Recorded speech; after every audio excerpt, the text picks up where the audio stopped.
అనగనగా ఒక దట్టమైన అడవి. ఆ అడవి చూడడానికి రకరకాల పూల చెట్లతో ఎంతో అందంగా కనిపిస్తూ ఉండేది. ఆ అడవిలో ఎన్నో రకాలైన జంతువులు, పక్షులు ఎంతో సంతోషంగా ఆడుకుంటూ, పాడుతూ జీవిస్తూ ఉండేవి. కొన్నాళ్ళ తరువాత ఆ అడవిలోకి ఒక సింహం ప్రవేశించింది. ఆ సింహం అక్కడ నివసిస్తున్న జంతువులను ఎంతో క్రూరంగా వేటాడి, వెంటాడి, హింసించి, చంపి తినేస్తూ ఉండేది. ఈ విధంగా చేస్తూ ఉండడంతో అక్కడ నివసిస్తున్న జంతువుల సంఖ్య అనేది క్రమంగా తగ్గిపోయింది. అప్పుడు జంతువులన్నీ ఒక చోట చేరి దీనికి పరిష్కారం ఏమిటి అని ఆలోచించసాగాయి. ఇంతలో ఒక నక్క ఇలా అంటుంది, ప్రతిరోజు ఈ సింహం వచ్చి మన జంతువుల గుంపుపై దాడి చేయడం వలన ఎన్నో రకాలైన జంతువులు అనేవి మరణిస్తున్నాయి. ఈ మరణాల సంఖ్య తగ్గించాలంటే మనం రోజుకు ఒక జంతువు చొప్పున ఆ సింహానికి ఆహారంగా మారాలి. చేయడం వలన కనీసం మన వంతు వచ్చేంత వరకైనా కూడా మనం ఈ అడవిలో సంతోషంగా జీవించవచ్చు. లేదంటే ఆ సింహం ఎప్పుడు వచ్చి దాడి చేస్తుందో అని భయంతో జీవించాల్సి వస్తుంది అని చెప్పి అనడంతో జంతువులన్నీ తన నిర్ణయానికి సరే అని ఒప్పుకుంటాయి. అప్పటి నుంచి సింహానికి రోజుకు ఒక జంతువు చొప్పున ఆహారంగా మారుతున్నాయి. ఇలా కొంతకాలం గడిచేలోపు ఒకరోజు కుందేలు వంతు వచ్చేస్తుంది.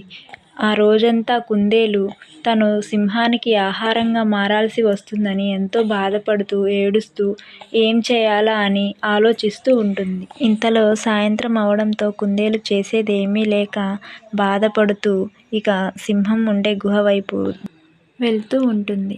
ఆ రోజు నిండు పౌర్ణమి కావడంతో కుందేలుకు ఒక మెరుపు లాంటి ఆలోచన వస్తుంది.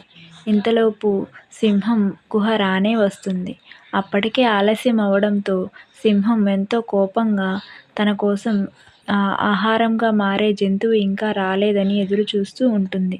ఈలోపు కుందేలు అక్కడికి వెళ్ళడంతో ఇంత ఆలస్యం దేనికి అయింది అని చెప్పి పెద్దగా గర్జించి అరవసాగింది.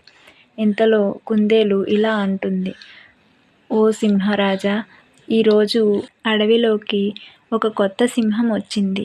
తానే ఈ అడవికి రాజునని, రోజు తనకే ఆహారంగా ఒక జంతువు వెళ్ళాలని తను అనడంతో ఎటు వెళ్ళాలో తెలియక నేను అయోమయంలో ఉండడం జరిగింది. అందుకోసమనే రావడానికి ఆలస్యం అయింది అని చెప్తుంది. ఈ విధంగా అనడంతో సింహానికి కోపం వచ్చి, తను మహారాజా, ఎవరు ఆ రాజు, ఎక్కడున్నాడు చూపించు అనడంతో కుందేలు అదుగో దూరంగా కనిపిస్తుంది కదా ఆ బావిలో ఉన్నాడు మహారాజా అని చెప్పడంతో ఇక సింహం అక్కడి నుంచి వెళ్ళి ఆ బావి దగ్గరకు చేరుకుంటుంది.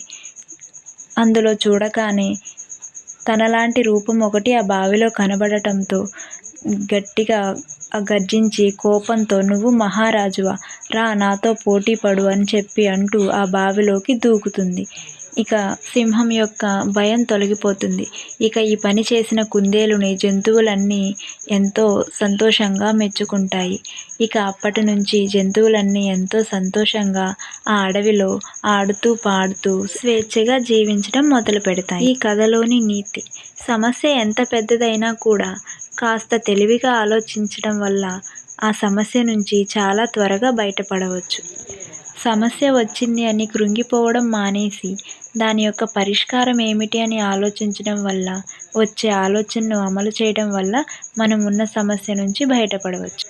తద్వారా అందరం సంతోషంగా ఉండవచ్చు. అది ఈ కథలోని తెలివైన కుందేలులాగా అన్నమాట. Thank you for watching.